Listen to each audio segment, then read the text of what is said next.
Well, my browser says preparing, but Zoom says we're on, so we'll believe Zoom. So, folks, we got a serious topic for you today. That's right. Welcome to today's show. That's right. We're going to talk about how to keep your love on when it's not easy at work. And is love nice? Is love nice? Or is Because I that mean, when love you keep the love on, but then you have to choose joy? because you can be nice and stab somebody in the back. Yes, you can. You can't love them and stab them in the back. You So can't like Although give they a nice. might big feel like love they've been hug stabbed in and the back. Well, yeah, sure. They have choice. They can feel the daggers if they want, or how they feel. But I mean, other than what your situation was talking about earlier. But this week we ran into something about men in the job site. It was just a short. I could probably bring it up, but it was Jordan Peterson, and I feel like the algorithm is trying to make me fall in love with him, and yeah. I'm like It's pushing hard back a not bit. to. But he talked about like men, specifically men, but trade jobs, and there's a bit of stress testing. When a new guy comes on, they make fun of him, right? Give him a stupid nickname, poke him a bit, and they're seeing how he reacts. Wild goose chases. Yeah. And if the guy responds well, right, or even gives it back a little bit, like he's in, right? It'll relax. He fixes his way into the crew. But if he responds badly to what is obviously bad behavior, right? No one's going to say, "Oh, these guys are loving," right? Or these guys are nice. No, they're not nice, right? They're picking at him, right? So it's not nice at all. And in some places it would be extremely offensive, Mm. right? Right. But if he freaks out, he was talking about this job he was at. They started like throwing little rocks at his hard hat, and he'd throw a fit again, and the rocks got bigger. And in a week, they ran the guy off. It's like because you Wow. can't handle it. You can't handle that, so it's like stress testing. Now, Most construction sites. right, yeah, and Yeah. I think there's different Ways to do it. versions of that depending on your environment. Maybe in the office. In the office, it's such a oppressive environment now because rules, regulations, like you better be careful about being nice because Yeah. if Right. you are too nice, you Mm. you might get your intentions misconstrued as something else, and now Yeah. you're trying to be nice to a lawyer, and that's a pervasive atmosphere. And I am so glad I'm not in an office. I was never good at it when it was easy. I can't imagine trying to survive that environment now.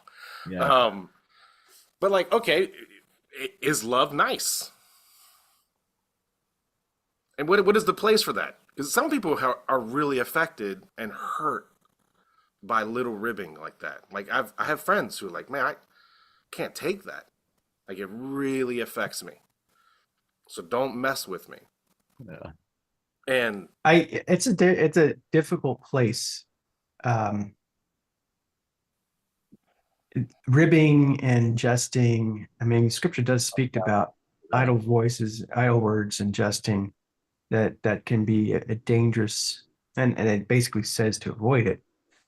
But there's this place where in relationship, an intimate relationship, where you can make withdrawals in a sense in that relationship, and because you've deposited so much. I mean, you may have heard the analogy enough about depositing love is like a bank. Relationships are banks, and if you strive at depositing love, service, all these different things to build your wealth in that relationship, every once in a while you can make a withdrawal.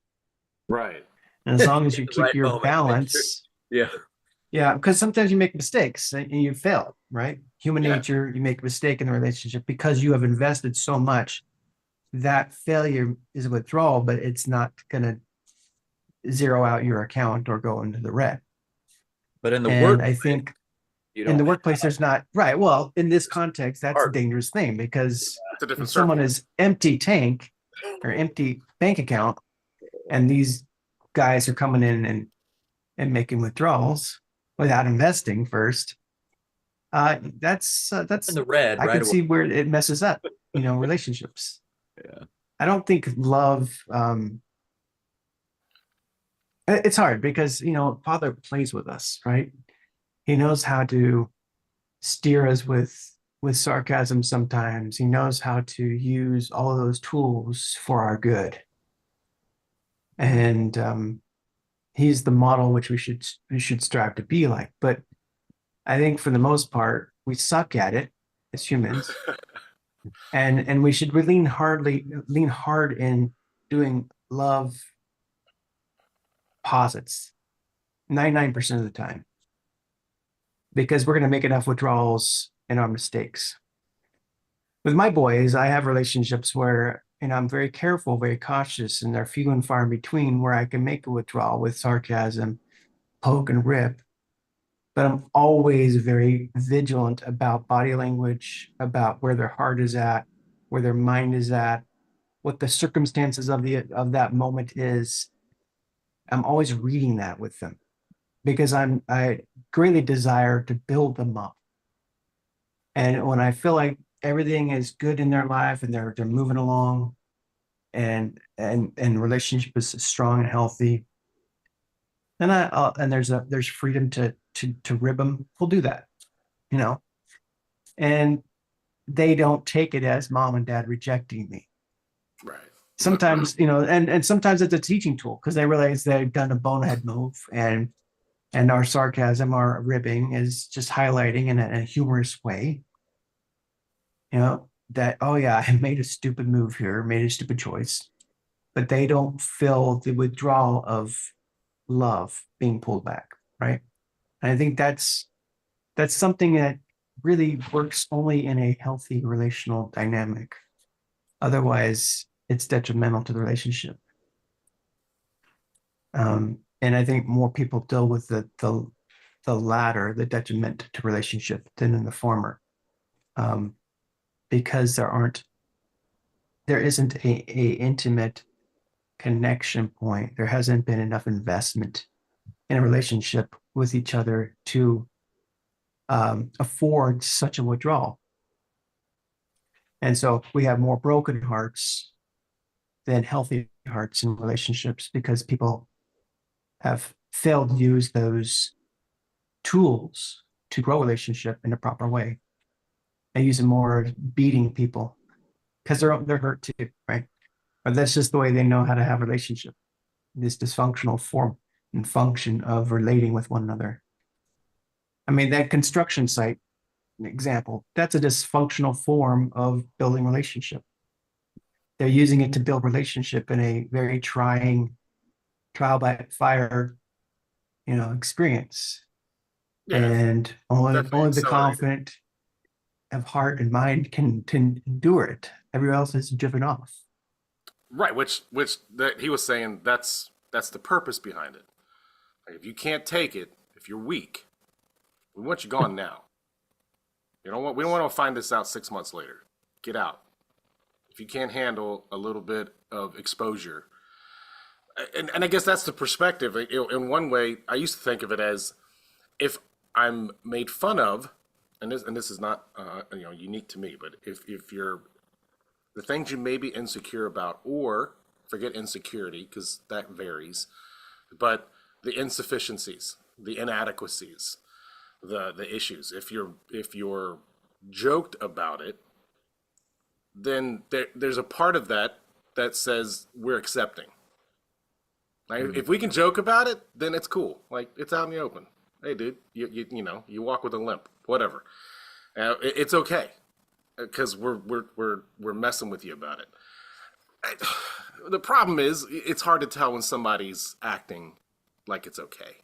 Yeah. And they go into their car at lunchtime and crying about it, and or whatever that looks like. Um, and it's difficult in these tribal groups that aren't close relationships. So it's a different dynamic. Right. It, It's like the idea of investing in a love bank with my inner circle of people makes total sense.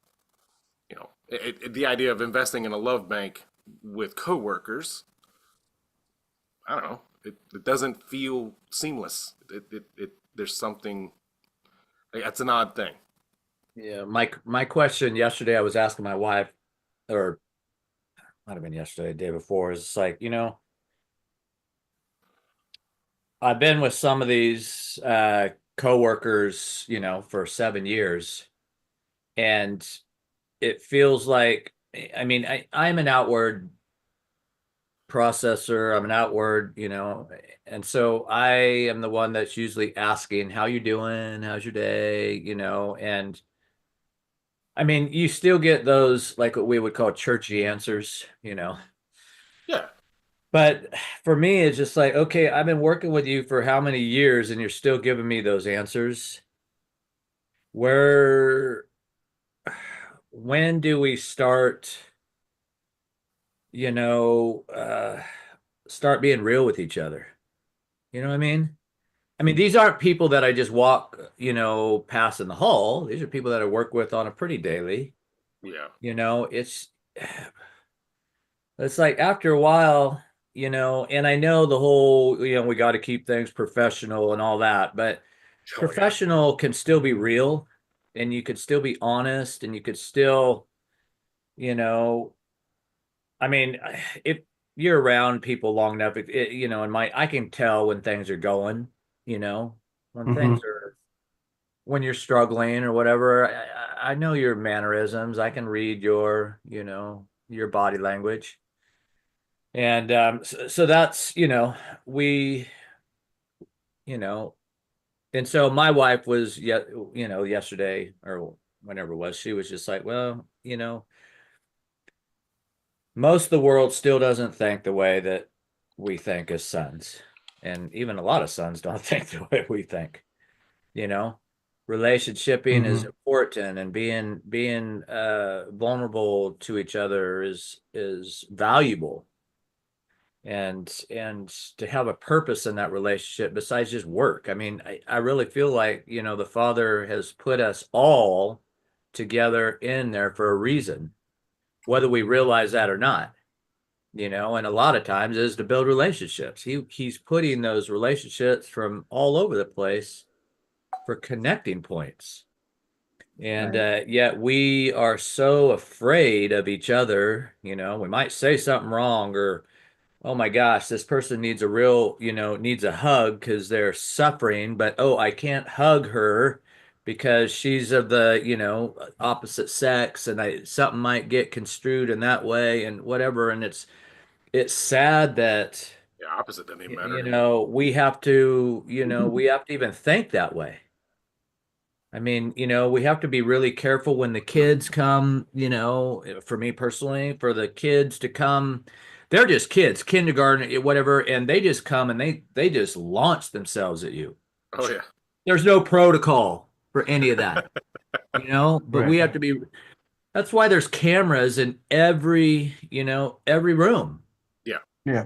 It's sad that we, as a society, we've gotten that bad to where the trust level is not there and the vulnerability is not there. And then we wonder why we have all these issues.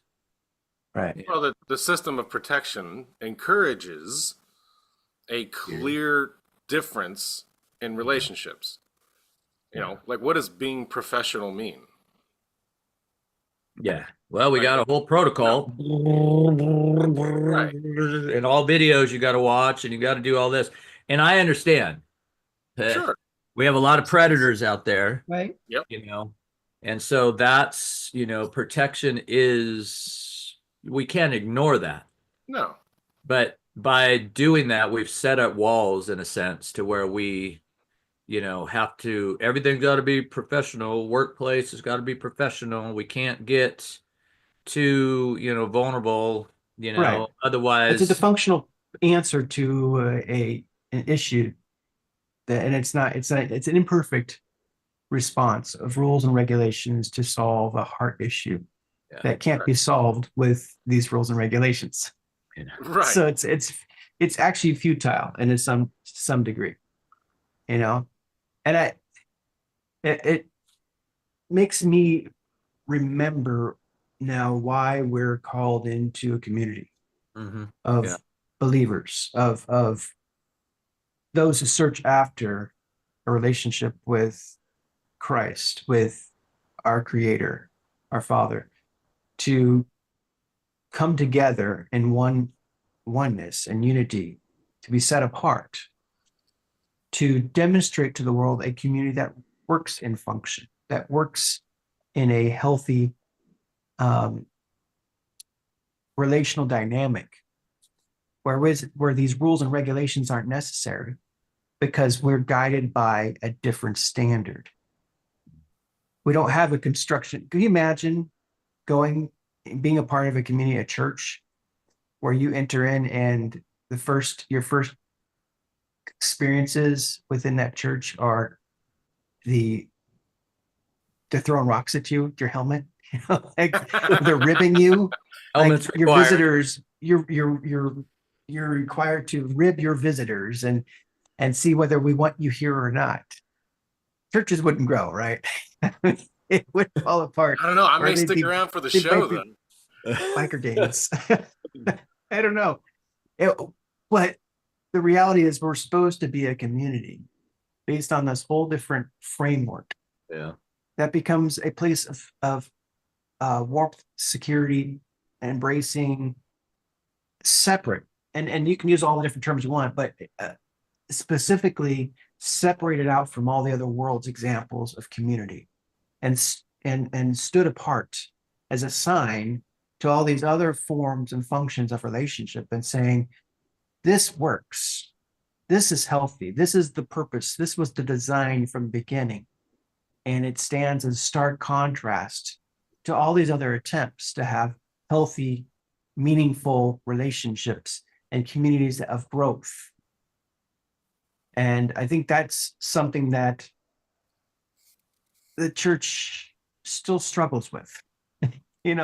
I think it does a better job than a lot of places, but sometimes your mileage will vary, but for all intents and purposes, that the church still struggles with that. It still, in many ways, tries to emulate the other systems it's supposed to be separated from. Tries to implement processes and protocols and methodologies of world systems To avoid for risk. community, Sure.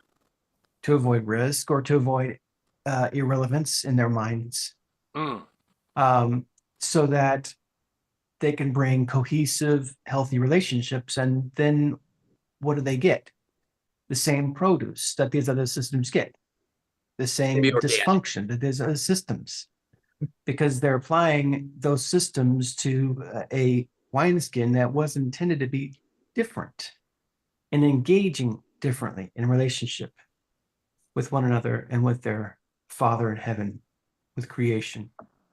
And I think that is the problem, and why you don't see in certain churches, you don't see much difference compared to a membership to some club and the church at large, Or a or workplace with just a different uniform. workplace.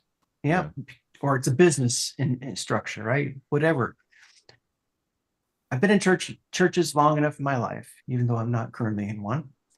I've been engaged with it long enough to recognize we've tried lots of different structures to make this whole relationship, this community love work.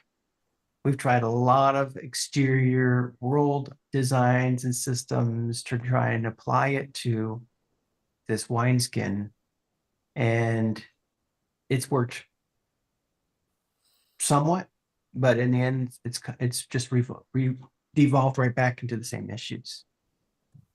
And so they just try to find a new mouse trap for the problem, and forgetting we're not supposed to do it like they're doing it. We're not supposed to have community like they're supposed to. We're not supposed to invite new people in the way the world does and manage them. We're exclusive, and yet we're inclusive. It's a very interesting paradox. Exclusive in the sense that we're set apart, on purpose to be a sign and wonder, but anybody can be a part of this exclusive community because we do things differently. That's what makes us different. And the question then is to ask, are we really doing things differently? You know, a church needs to ask themselves, are we really doing community different than what the world does? How different are we from the Elks Club or, or the Shriners or the other religions or the businesses down the street, the corporate world? Are we doing them differently? You know, and that would be the question to ask on whether a church is successfully growing in relationship as Father designed it or not. Right, and it's difficult because any system you put into place, any metric of measurement, invites a false conformity to it. We're used to it, right? You act differently at home than you do at the job because the repercussions are different. At home, like you said, there's that love bank. You don't want to let loose, but if you do, you won't likely be ostracized unless you go at your extreme. But church presents a different expectation for behavior. You put on the uniform because that's what you're used to doing. I don't even know if that's Right. bad. I don't know. I don't know. Maybe is you putting on the uniform at work, acting a certain way, keeping things isolated, being professional, which define that. That's really what is professional. It seems to be a moving target. It's basically don't stand out unless you're achieving. That's the only stand. Otherwise, just like roll in, man. You look like the rest of us. That's professional. You're representing a company. It's not about you, so there's some good stuff there. Like, yeah, come on, man. If you had a bad day at home, don't come in and take that on your coworkers. It's not cool. But it wouldn't be cool in any circle to abuse because. So I'm not saying it's bad. I don't know. And I'm also so isolated from it for so long. I was never good at keeping a lid on things in an office space. Anyway, I'd be a little too. Well, I mean, I think the example that we can look at is, Jesus and the disciples, or Yeshua and the disciples. Disciples weren't a perfect bunch. Jesus had to put them in line and talk to them, and they were fighting among themselves and who's going to be first and all. So the same problems are existing now that existed back then. Sure. They just had Yeshua, who was able to keep them, I mean, family. Basically, Yeah. these guys were, they were teenagers, they were in their early 20s, so it wasn't like that they were, mature, they weren't defined, refined, Brains are they still were developing. rough characters, And I could imagine just, them, all 12 of them, just walking down the street. Yeah, Right. I'm sure there's, the humility wasn't always there. It wasn't. They were, a rough bunch, and if you really look at it, Jesus had his bodyguards, the three, and then so it was like that type of, you know, what would that look like in today's, having, Jesus and the 12, and then gathering crowds, and we know that's not a good thing around here. So you can't gather crowds and all that stuff. How would that be policed? And how would that be, and how would Jesus respond in those areas, And the only examples that we have in this day and age is us. We are Jesus. We are, love is a verb and a noun. And so that's the thing that we have to, if we're talking about, love, how do we do it? We have to remember that's not just the actions, but it's who we are. It is us. Love is us because Christ in us, the hope of glory. So it's this way and this way. So as far as, love and this way out here. So that's the hardest part for me is, Right. it's just maintaining that posture, of sonship, of who I am love, but I'm also, because I'm love, you know, Right. the If I go extension of me back, is love. if I go back to what we're talking about, joking and ribbing one another, I feel like men do that a little more than women. They can handle it a little better. Being the woman on the call, I'll talk about that a little bit. Um, I've never liked a lot of joking or ribbing, or to me, it lots of times is a lot of negative talk. And it's supposed to be done in a fun way, but I don't find that women are I find more women are more sensitive to it than the guys are. I know my husband will go golfing, he'll come back saying things that conversations, and I'm like, gosh, y'all are so mean to one another. I wouldn't want to golf with y'all. And he's like, we're just guys. We're just guys. That's how guys are. And even on a job site or something, and you walk up and they're like, the F bombs are going, oh, I'm sorry, that I said that in front of you. And I'm like, yeah, I was hearing a lot of that, and they're like, oh, well, we're just guys. So there's this thing that the world thinks is okay for guys to do. And it's just a different atmosphere. But on a compassionate mama side, I look at it as no, don't do that because you don't know where that person is. And that could hurt them, that could hurt their feelings. There could be triggers for them. It could be, men just look at, well, that makes them tough. That makes the boys tough. That makes somebody toughens you up. But there's other ways I think that you can do besides ribbing and negative talk and joking, a little of that. But like Jeff said, it has to be at a place that you have relationship. You know enough about that person that be able to do that because how is it going to affect them? And like you said, Paul, sometimes they go off. You think they're okay and they go off, and then they're really upset about what was said. But as far as um, we have to work on our junk. And the more we do that, I feel the more in any place, whether it's at home, at work, it's any place that we would find ourselves. If we're doing the work on ourselves, we're not going to be triggered. Or if we see people that are triggered, we're going to be able to show sympathy and love toward them and not be offended because we've worked on our stuff, worked on our junk, and because we're able to look at them and kind of like Jesus say, hey, they know not what spirit they are speaking of. That's coming from a place of hurt, trauma, or whatever. And so if we're in a better place than they are, then we could, so to speak, turn the other cheek. We could, hey, look, I'm really sorry. I didn't mean that this way. I didn't say it. So be quick. Always be quick to bring the peace, to clear up that conversation, to clear up that misunderstanding, because the more it sits there and it's not cleared up, it just grows and it feeds and it gets bigger and bigger. So there's a Right. place of really watching your surroundings Mhm.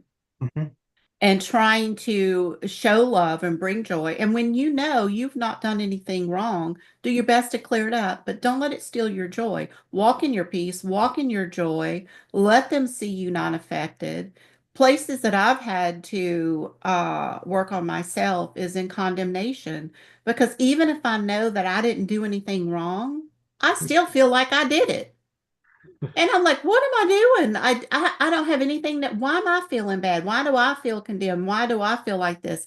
I did not do anything wrong. Or either I did something and I apologized. If they still have a problem, that's not my problem any longer. I have done what I needed to do to set it straight, to clear it up. Then I can move on in my peace and my joy and not let that be stolen. But that takes practice within itself as well.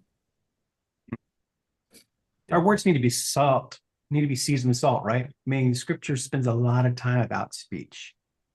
because our speech is the conduit of our heart. And what sits in our heart flows through that conduit, comes out of our mouth. And so we have to be mindful about our speech because it's revealing, right? Paul talks about, not Paul, is it Paul? Peter? James talks about the tongue as setting fires, forest fires, right? We can build up or we can tear down with the tongue. I think we could do a lot better job. I'm with you, Tina. I'm not one for jesting and cussing and ribbing. I don't like it because I see it more destructive than helpful. Like the only one that does sarcasm perfectly and has 100% success rate of health and growth is the Father. Anybody else is far and away behind him and their success to use that tool to build people up. Because I mean, as we've talked about what sarcasm is, it's, the understanding is it's ripping and tearing and slashing. So, it's basically taking a surgeon's knife, turning a machete, and you think you're doing good. I'm just ribbing them. It's just, good joking. We're just joking around. And meanwhile, we're slashing and cutting and harming and causing trauma. And we don't have the capability because we're immature to bring healing to it. So we're not helping, we're not building up. Let the Father do that, right? And learn from the Father. That's the best way to do it, is learn how to do it. Otherwise, you keep your mouth shut and spend time building people up. We need to build people up more than we need to tear them down. Right. There's enough out there internally and externally tearing people down. Why should we even practice the practice? And I think it's just people do it because they've been culturally trained. They've been raised that way. This is how we relate to each other. And it just goes back to a dysfunctional training. And so we have to go through a healing ourselves to change that. Yeah. If you can't have relationship with somebody, and you can't have conversation with somebody without joking in a detrimental way, then that reveals the issue of your own heart. Right. You can't have a good, enjoyable, fun, healthy, growing relationship without that part of it being involved. Then there's something that you need to look at in your own heart, because it reveals your own wounding. Because out of the mouth flows what's in your heart, and it reveals what's sitting in there. And I think is something that's critical. Otherwise, you're not going to change. You're only going to be tearing down and not building up relationships. Part of it, one of the thought I had was about, you were going back to like protocols and processes of church practices and community practices in the church. A lot of what the church does is because they've forgotten who they are. I also was thinking about, when you were talking about it, I was thinking about David. When he's bringing the Ark of the Covenant back to Jerusalem. And in his own mind, and what he thought was the right way of doing it, caused people to get killed. Right? And what did he have to do? He put everything on hold, and he had everybody go study the scriptures. Everybody forgot about it. No one remembered how we're supposed to do this thing. And so they had to go back to the ancient texts and discover, we didn't do this right. And I think the church has forgotten the ancient texts of relationship. And they've tried to use other formats and functions that they see the world doing and then applying it to their relationships. And they're failing and people are dying. And I think the church has to go back to its ancient text on how to build relationship and make it healthy so that they can bring in the Ark of the Covenant, bring back the original way of relating with one another as the Father designed it in relationship and community.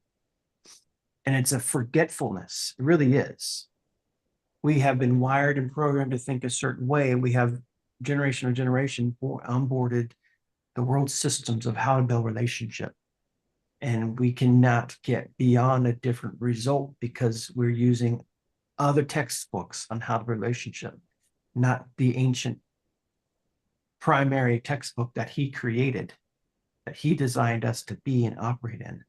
And so we have to go back and remember, rediscover that. How do we have a relationship with another according to his plan, according to how he designed us to relate to one another? And it's a remembering process and a healing process. I don't know where I heard this, but someone had made a point one time that sometimes things that you joke about, you say you're joking, but if there's a part of your heart that really believes that Mhm. or Oh, feels that joke. way. And so I've noticed things if I would joke about something sometimes, or when I would say, I'm just joking, I would always check myself. Am I joking, or is there a part of me that honestly feels that way a little bit? And sometimes it was true. Yeah. Sure.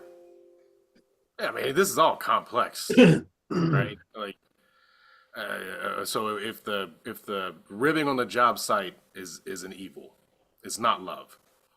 All right. Well, okay, but I need to be secure in me, so that doesn't get under my skin. And I need to know who I am in his eyes, so that I'm not dependent on somebody else's identity that they're throwing at me. I mean, because we're dealing with that Right. culturally, emotional violence. We're equating being offended to being physically attacked. Do they have a point? Well, they might be a tool too. I was thinking about a job I had, I left because of the corrosive environment, work environment. Oh And yeah, I wasn't supposed to be there. I wasn't yeah, supposed to be there, right. but I was doing a Jonah event. Example. I was running away from where I should be, and I went somewhere I shouldn't be, and it became a tool. The corrosive environment became a tool. Like, oh, I'm Yeah, not supposed to be here, and it's uncomfortable, and I need to go back. yeah, So in some regards, it's like in that circumstance, if your heart is tuned right and you're actually paying attention, maybe those close environments of community are a leveraging tool for Father to say, hey, get back on the right path. He used nations like that all the time, didn't he? I mean, you look at the Old Testament. If we think of nations as individuals and relationships, there was a lot of corrosive relationships that Israel had that Yahweh's like, you know what? You went to them and you put yourself in those corrosive relationships. I'm going to use them to stir you and turn you back to me. right. It's not going to be fun, but it'll be, I'll use it for your good. Yeah. It's not comfortable, and don't get comfortable with it. I get that. So, all of these issues, would the word immaturity, as we understand it as sons, be a good word to define it all? Either I'm not up to snuff on something, or I make mistakes, or I've got these issues. Could you sum that up as immaturity? As you mature, you'll deal with these things that people would rib you over. And I'm not talking about like you're short or fat or whatever. Like that's mean, and Right. especially about things that you have no control over. But so immaturity. What place does On humor both have sides. with immaturity? Is that the idea then? Is that love and sonship means humor never intersects with your immaturity in any way? I think it can be there. It becomes a learning opportunity. So it's a it's In a immaturity, the it's an humor agitator. becomes painful, right? So like with my boys, because they do it all the time, one pokes the other in humor and they think it's fun because I'm having fun playing with you. Right, it is fun to And be and around. then I have to have a different conversation with both of them in the same place. It's like, what are you going to do about this? Your brother just poked you in the wrong way. You don't like it, but what are you going to do about your own heart? Because it hurt. How are you going to deal with that? And then I turn to the brother and I say, you poked your brother because you were fun, but there's also hurt in your heart. What are you going to do about that? How are you going to fix this relationship? with your brother, but more importantly, how you can fix your relationship with your father. And so those are two immature people on both sides of the table doing things that humor was involved with, but they're both dealing with their struggles or immaturities coming out. Their pains are coming Right. out. And there's clear pain there. Like they don't have to Right. worry about that. Like you know there's pain, all right? I don't have to wonder about that. The if you see someone that is in pain in response to something you're doing, stop.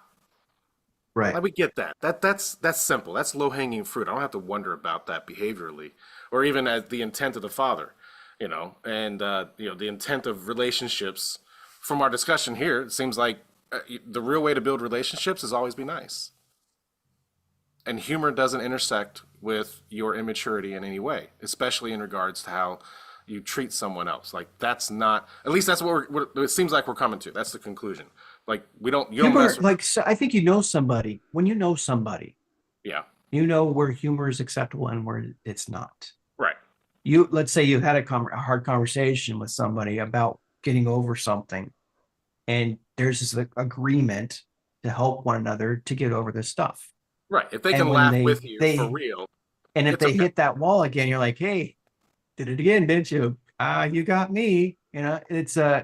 It's a moment where we use humor to help leverage them and remind them who they're supposed to become, right? But that's something that's been agreed upon. That's something that has been journeyed together with. Okay. So That's it been a can intersect. permission. It's a permission Yes. by the other to say, you can rib me in this way because it's a tool to help me remind me who I'm supposed to become. Right. Because you Anything could apply outside of that to the that, job site. You could. right? You could apply that to that scenario. I'm not advocating for it. And as a son, I should be able to deal with it. Right? I should be able to. I'm stronger. I have to be. I should be. All right. But that doesn't mean that the pain point that you were able to endure is laudable. It's not, like no, just because you can survive it doesn't mean it's the right way to go. So it boils down again, like so many conversations we have here, it boils down to relationship. If that's something that you can agree with someone in your life and give them permission to poke fun at you when you miss the mark, and that's okay. Like it's better than, hey buddy, let me sit down to the side and have this conversation with you. You missed the mark. All right? Okay. No, I can be like, dude, you got egg on your face. It's freaking hilarious. And I don't know, because I know my perspective of humor is immature in many ways. Right? Because I don't know what it is. The idea of guys poking fun at each other, I don't have a problem with it. It's funny, right? But I have to be able to let my weaknesses get made fun of and really genuinely not be hurt by it. Or I'm living a lie. Like I'm just trying to conform to this group dynamic. Well, I'm Right. acting like it doesn't hurt me, but if I'm really honest with myself, it does. That's a problem. So I don't know. I can imagine Yeshua. If Peter was walking ahead, you think Yeshua would have ever like kicked his heel out? Yeah, like you that see happened, guys by the do. way, this week. Do what? Sixth graders did that. I Yes. I gave them talk. No, listen to this. So I gave them, it was the last group of the sixth graders, and so they're jetting to where they need to go. They're gone. 30 seconds later, probably about a minute later, one of the boys comes back. So and so is really hurt. Da da da da da da da da. Really, really hurt. Yeah, he broke his arm Oh, Oh, because he got kicked. because he He got like kicked and kicked his tripped foot as out. Yep. they're being immature. Sure. In Okay. a Let's call it sense. that. Immature. And maybe not Yeah. evil, but possibly. So I'm not saying it's not evil. yeah. So I mean I did the adult thing and called on the radio and all that stuff and Yeah. but the thing is, of course, the boy that broke came in, he was here yesterday, and we were all saying, yeah, because now he's getting all this attention for his whole arm thing, but I had to be the advocate. This was the other thing I was going to bring up. When we see those things at the job site, instead of being a full participant in the sarcasm part of it, because as we know, it does hurt and whatever. We need to possibly, and this is what I tell my kids, you need to be an advocate or pay attention, read the room, learn to read the room. And if this person is struggling, then you need to be able to find a way to be able to shield them in a way that they're not getting all the stuff, and even redirect the conversations or whatever to get them out of the way safely without, you know, getting, nailed with more rocks, and more Right. words And that it's are affecting. short-sighted too. It's not It is. it's not an effective way Yeah. to empower the team. No. Right? It is effective in eliminating weaknesses that may hurt the team, but right. So if you see a guy If you're who's just wanting ribbed and strength and not it's vulnerability. obvious the guy's hurt, well, yeah, as a son, hey man, hey, back off, guys. Give Yeah. him a little breathing room. You'll never know if that person can become a strong member of the team if you run them off because they can't handle that. Like you're missing an opportunity, and Yep. so it's a shortcut, and it's not necessarily a good one. Yeah. Because you don't That's necessarily clear. know, they may not be strong in this outwards macho Right. deal, but they could be behind the scenes, Right. doing They're the an incredible numbers. riveter. You'll never find Yeah, out because exactly. you judge them based on their ability to have vulnerabilities exposed and Or they laughed brought the wrong lunchbox, or they, at. Right. you know Yeah. what I mean? Yeah. Why'd you bring that? Yeah. But if could Yeshua have done that? Could Yeshua have, like, is that a thing? Could he have been like, I mean, I'm sure that they had a lot of fun. Those Right. 12, but 13 not of at the them, they expense of had each other? fun. Probably at the expense of each other. I would think that there would be always lessons learned. That was the thing. But with a lot of discernment, I think. Yes, It's a yes. lot of discernment. And that's where it gets into a problem. When you're ribbing somebody or you're joking or Someone's you're always going doing to get stuff hurt. that might be not be a positive thing to be doing, you have to have the discernment. And Yep. then that's the one thing that the my grandboys will need to be taught, because they're joking and picking and having fun with one another. And it starts out, sometimes Right. it's just so much fun and they're laughing and giggling, and I love the laughter. I love it. But I know in a few minutes it's going to turn from laughter to a knockdown, drag out fight, Yep. crying, someone's hurt, into that. So it's having that discernment where it's fun and we're laughing, but now we're carrying it a little too far. The other person is not laughing anymore. They're getting irritated. That would be a good place to stop. That would be a good place to stop, go to your own corner, and just come back and let it end there. But if not, the other one's going to try to get over on the other one until, well, you're not going to get away with that, and it's a fight, and then Sure. someone's hurt. Yeah. And then, then I got to step in and do the grandma thing, or mom's got to step in and do the mom thing. And it's just like, use your discernment, Yep. have fun with each other. But when it's not fun anymore and no one's laughing and it turns into someone's very uncomfortable, or they're being triggered, and it becomes a negative way, learn how to stop it in a healthy way. Keep it healthy. So if, like David, we need to look back and see, Jeff was saying, are we looking back and saying, is it ever right? Even if they can handle it, even if everybody keeps it, no one shows obvious signs of offense or harm. Well, Are we laughter's looking good back and seeing medicine. that the protocol for relationship is no, you never joke? Well, laughter's good medicine. So you can, I feel like you can joke. Do it in a positive Do it way. in a Why do you positive have to do it in way. a negative way? Yeah, we don't how, yeah, Well, you it can't seems like joke the about joke somebody's always in, goes negative, but it doesn't have to go negative. but you're joking about a negative. So But well, is it we negative? don't, that's the whole point. We don't want to, I, Yeah, I guess we're so used to joking in a negative way that we don't know how to do it in a positive way. I mean, as far as maybe that's why dad jokes are so where we're at right now, because dad jokes are the positive way of making fun of situations and whatever, you know?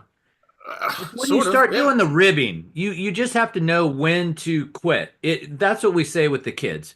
It's always fun until someone gets hurt. Right, that's And that's obvious. usually how it happens because the maturity level doesn't know when to stop. So they just keep going. My brothers used to do this all the time. Oh my word. They're twins. And so one of them would just poke, poke, poke, poke, poke. Yeah. And pretty soon you could just see the other one. And he will stay calm because that's just the way he was until it was the blow up moment. And then everybody took off running because you had done, you had just done it. You had messed up. Yeah. And so, the one that's having the fun all of a sudden becomes the one that's getting beat up because he didn't know when to quit. And so that's the thing. You have to know when to. I think the father pushes our buttons. Well, I know he does. He pushes our buttons. But With he humor? does it in a way because he knows that there's a reason why I need to push this button here because he does everything for our good. So if we have to somehow get that in our mindset that what we do is for everybody's good, but in love. You know what I mean? We're not doing it to push them off the pedestal or to Okay. make fun of them, but we're Right. doing it. So that's motive. Yeah, I Yeah. guess the Okay, motive would be your heart motive? Why are you doing it? Why? so it is possible to have humor intersect immaturity as long as your heart motive is love. Well, Like because love I'm casts out all fear. So if you're doing it, you're not pushing it in a mode of fear, because that's usually why they are the way they are, or why their buttons get pushed. Is because it's a fear issue of some sort. yeah, yeah, You know what I mean? yes, We yeah. react, don't because that brings up whatever trauma or fear it is. And Yeah. so Right. yeah, I'm go ahead. not sure that I think that there's ever permission to speak negative over someone, I don't calling it think what, so call it either. whatever you want, call it joking, ribbing, or whatever. To speak something that is not positive and negative and speaking negative over that person Yeah. because and then turn around and say, "Oh, I was just ribbing or joking." I don't think that. I think that's where we've gone wrong. I mean, And So it I would I be think that's against okay. And I protocol. don't think it's ever okay. You can laugh and you can cut up and you can have fun. And I don't know if you can, I haven't thought about it. Can you joke in a positive way? Can you joke in a positive way? I think Yes. you can, but I mean, it just has to be on issues that aren't.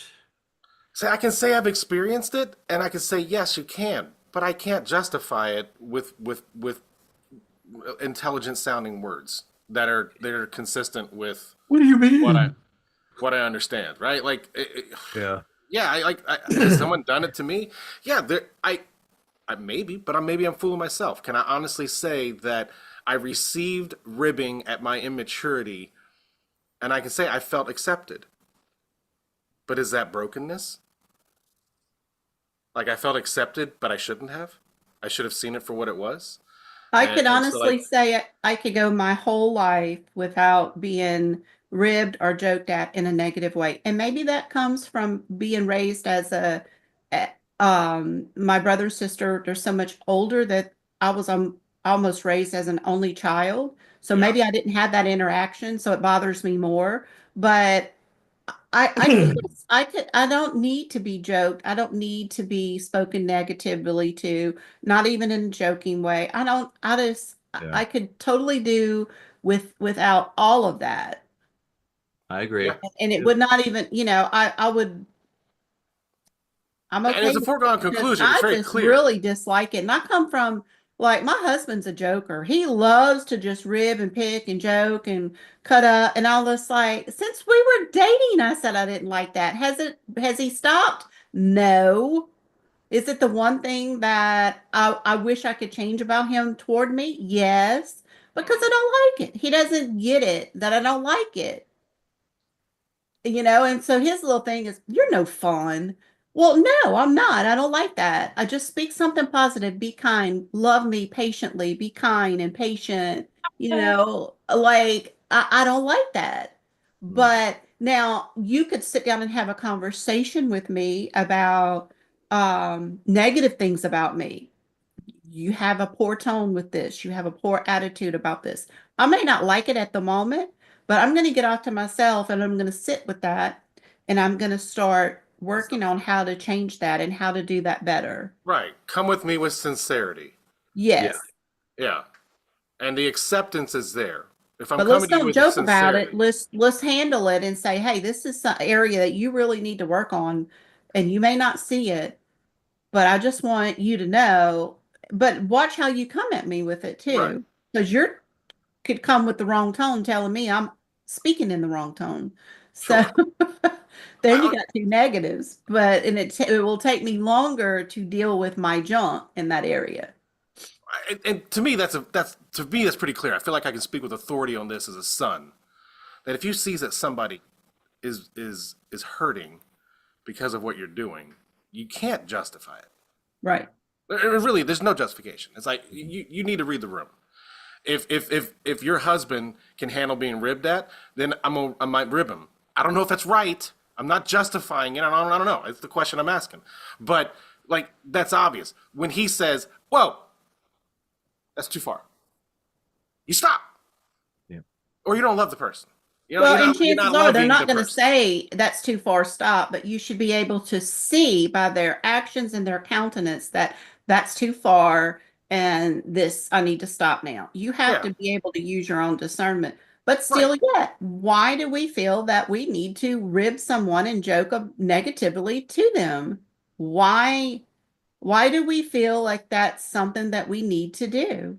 Does our father do it? Is that what we're saying? No, I don't think I don't that, think he does in that. not in No, a he does negative not do way. it in a negative way. What do you mean negative way? I don't think sarcasm is in his language, in his love language, because the word sarcasm is tearing apart, ripping apart. He's all about togetherness and bringing things together, and we know that. So in relationships, so sarcasm to me has never been